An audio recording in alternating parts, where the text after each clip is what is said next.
metafísicas, de elucubraciones y la profundización de la Trinidad es precisamente que, tanto en la propuesta inicial de Jesús como en las mejores articulaciones de eso que llamamos el misterio de la Trinidad, lo que se descubre es un enraizamiento y una apelación directa a la experiencia. ¿Y en qué sentido? Bueno, pues empiezo con el famoso capítulo 17 del Evangelio de Juan, que seguramente es el más breve de todo el Nuevo Testamento. Ese es el capítulo donde Jesús, a veces se llama eso oración sacerdotal de Jesús, es antes de que le prendan en el huerto de Getsemaní, cuando antes de la pasión ora al Padre y dice: Padre, que ellos sean uno como nosotros somos uno. Bueno, ¿esto qué es? Porque claro, ahí tenemos una realidad de Dios con ese misterio que se supone que es rarísimo y alejado de nuestra experiencia, y tenemos esas palabras de Jesús que no dice: mira, Padre, tú y yo somos uno de una manera tan rara y tan especial, con eso que se llama la Trinidad, que nadie nos llega evidentemente a la suela del zapato y nadie puede ni entender eso, ¿no? Y los otros son uno, pues de otra manera.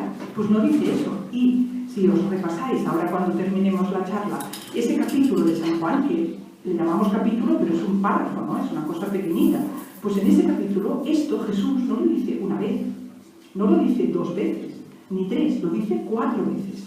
En un capítulo, pues que no tiene 4 rayas, pero casi, debe tener 12, ¿no? Es decir, que eso no es coger por los pelos una expresión de Jesús que vete a saber si la dijo o no. Sabemos por la exégesis crítica, la hermenéutica, ¿no? La ciencia de interpretar el Evangelio, pues que hay siempre necesidad de leer con el filtro crítico, ¿no? ¿Qué significa eso? ¿En qué contexto? Pues bien, sin, diríamos, cuestionar esa necesidad crítica, está claro que en ese breve pasaje, situado por el evangelista Juan, que a lo mejor era la evangelista Juana, esto lo sabemos, no es el tema de hoy, pero es muy interesante pensar que ese fue el evangelio que entró más tarde en lo que llamamos el canon, y que hubo dificultades, y es el evangelio donde las mujeres son las protagonistas de los momentos culminantes.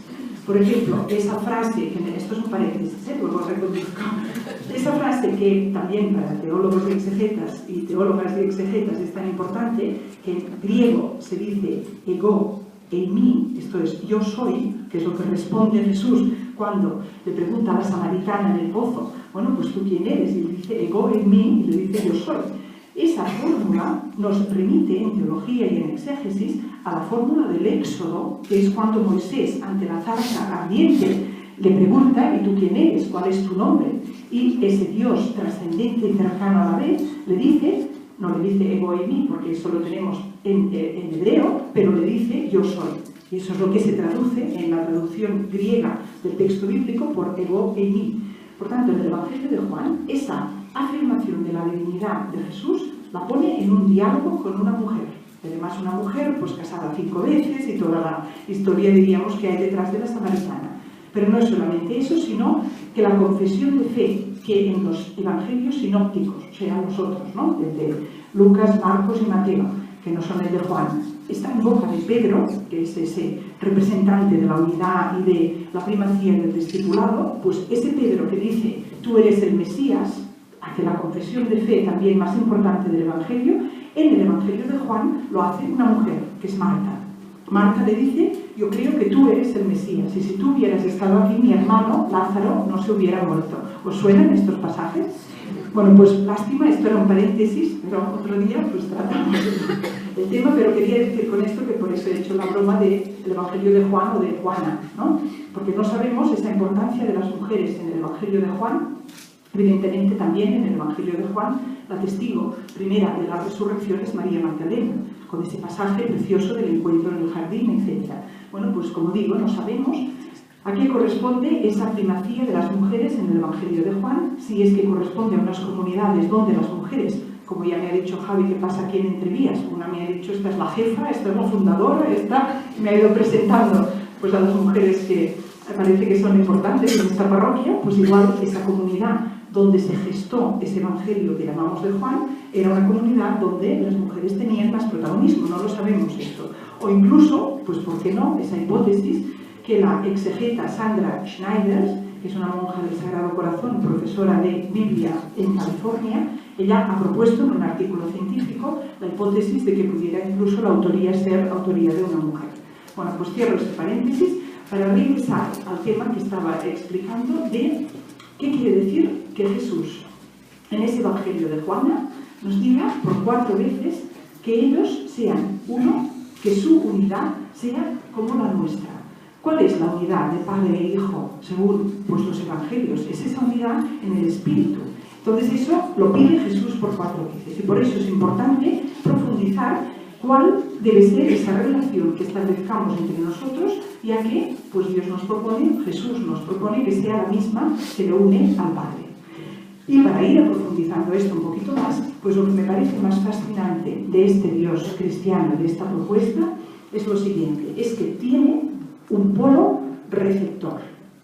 Eso lo volveré a decir. Es decir, que la idea de Dios hoy en día, y a lo largo de la historia pues cada vez más, no parece ser la idea principal de la mayoría de la población. Hoy en día hay muchas personas para las cuales la mirada sobre la vida y sobre el sentido de la propia existencia no pasa por postular eso que algunos llamamos Dios, como fin último, como impulsor del sentido de la vida, como ordenador de la realidad o inspirador de esa realidad.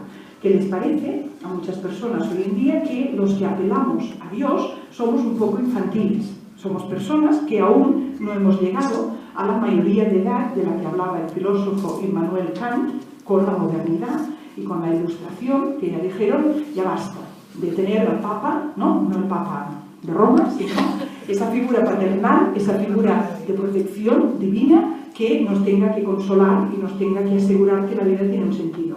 Que esto se acabó, dice la modernidad, y que la persona humana se enfrente ya de una vez a la realidad de su libertad radical y que el sentido se lo tiene que dar ella, la persona humana, y que no vaya a buscar pues esa protección de alguien superior.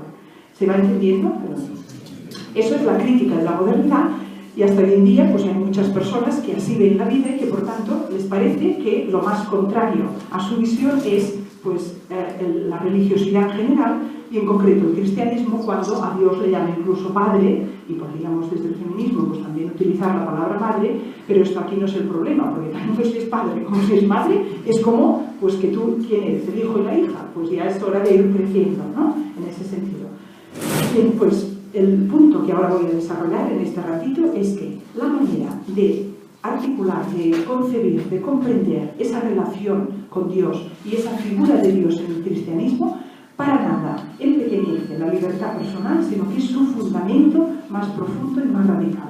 Porque para nada se coloca a Dios, el Dios cristiano, ante las personas como solamente aquel que da, que eso sí sería infantilizar, porque ante ese Dios pues tú estás en una posición pasiva, pero es que el Dios cristiano es el Dios que da, que recibe y que comparte, y eso es la Trinidad, porque Dios es amor y el amor sin la dinámica de la reciprocidad no tiene ningún sentido. Dios tiene un polo donador, el Dios cristiano, eso lo afirma el cristianismo con plena radicalidad, puesto que hay también autores y autoras y tradiciones espirituales que dicen, tiene razón la modernidad, ya no estamos aquí para dioses que nos tutelen y que nos protejan desde arriba, y por tanto vamos a hablar de un Dios impotente. Lo habrán oído esto a veces, ¿no? Y claro, todo se tiene que respetar y se tiene que, de todo se puede aprender, ¿no? Las personas de buena voluntad, y por tanto esto que voy a decir no es un plan polémico, pero es para que vean dónde coloco yo la parte más interesante que me parece de esta teología trinitaria y cristiana. Que no es en decir, pues bien, sí, en el siglo XXI también el catolicismo y el cristianismo dice que Dios es impotente. Como digo, algunos autores dicen, y ahí todo el respeto y la interacción positiva. Pero a mí lo que más me interesa es que precisamente tengamos, primer punto, que el cristianismo diga, como ha dicho en toda su tradición, como sigue afirmando hoy, que Dios no es impotente, que es potente, que es omnipotente, que es fuerte, que es, en ese sentido, capaz de dar la vida y de sostenerla y que así lo ha hecho. Pero que con esto no se acabe lo que decimos sobre Dios. Y que al mismo tiempo que se afirma esa fuerza de Dios y que no se le considera impotente, se diga que tiene ese polo receptor. Me parece que es la lección más profunda que debemos aprender hoy. No que yo no voy a invadir a Patuca porque no puedo. Vaya, para eso necesitamos mucha revelación, ¿no? Si soy impotente, pues entonces no tiene mucho mérito, ¿no? Que yo no le haga daño, que yo no la invada, que yo no la quiera controlar o dominar. Pero si yo tuviera esa capacidad de hacerlo y no lo hiciera, hombre, esto es interesante. Porque dices, ¿y por qué no lo haces? ¿Por qué? Porque no te impones si puedes. Eso lo vemos en la vida política, en la vida familiar. en las relaciones de pareja, ¿no? Una cosa es que tú no puedas porque el otro no se deja, y te marca, ¿no? Pero si el otro hay esa posibilidad de manipular que tú no la utilizas, entonces eso quizá quiere decir que para ti hay un valor más fuerte que el dominio. ¿Me voy explicando? Por tanto, la primera parte yo creo que, como digo, no la quiero afavorir, no la quiero debilitar, esa afirmación de la tradición cristiana que Dios es Padre o Madre, eso sí que ahora no es el punto, no la quiero debilitar, sino que para que mi argumento tenga fuerza, la tengo que dejar tal cual la transmite la tradición, con toda su radicalidad.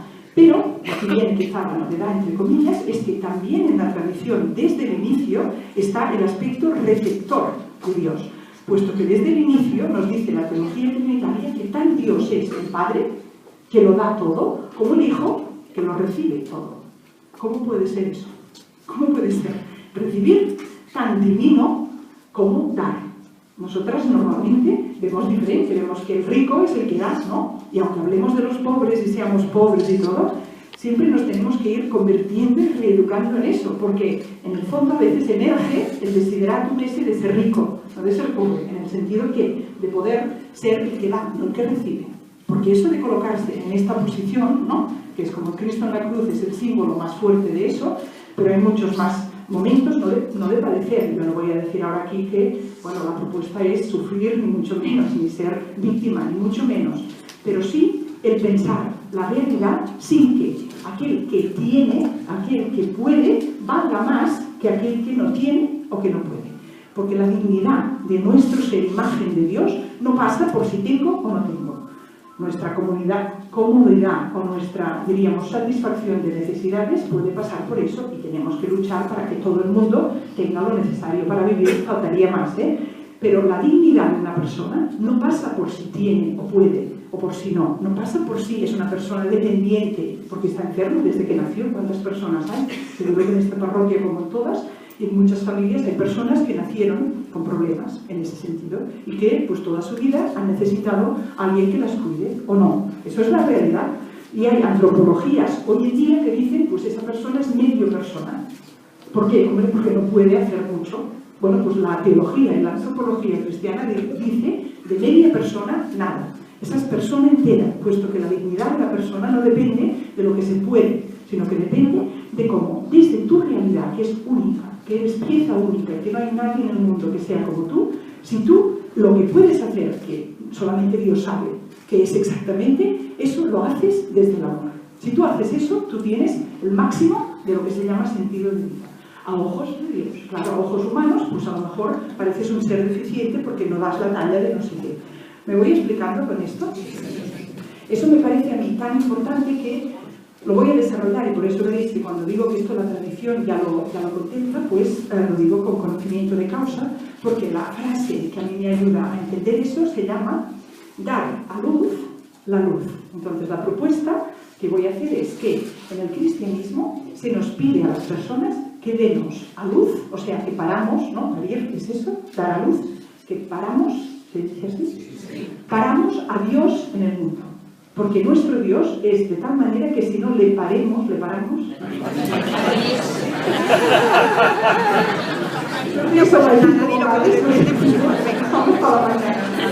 si no le parimos, no estará en el mundo. Pero no porque no pueda, va a poder lo que quiere, pero es que no lo va a hacer, porque si es un Dios amor, ¿cómo se va a meter en el mundo si no le invitamos? Esa es la cosa. No se va a meter ni en la vida de ninguno. Quizá todos los que habéis venido hoy sois creyentes, pues muy bien, pero si hay gente que no lo sea, pues que no se preocupe, que Dios no se va a meter si no lo invitan. Y ese es nuestro Dios. E incluso para la persona creyente, pues ser creyente tampoco es tener ya carta de ciudadanía en el cielo, ni en el reino de Dios, porque tú puedes decir, yo soy creyente, y el Evangelio dice, no todo el que dice Señor, Señor va a entrar en el reino de los cielos, porque también para el creyente puede ser que tú digas, yo soy creyente, pero yo a Dios no lo invito porque me desorganiza la cosa, digamos, ¿no? Entonces no viene esto de estar en vista o no estar en vista, sino que viene de cómo tú abres el corazón a esa propuesta de Dios que te dice, ¿tú quieres vivir como yo vivo? ¿Y cómo vives tú? Pues mira, en el amor y la libertad radicales. ¿Y eso qué quiere decir? Pues te tienes que espabilar, ¿qué quiere decir? No te voy a enviar un burofax diciéndolo. No porque no pueda, es que es imposible, porque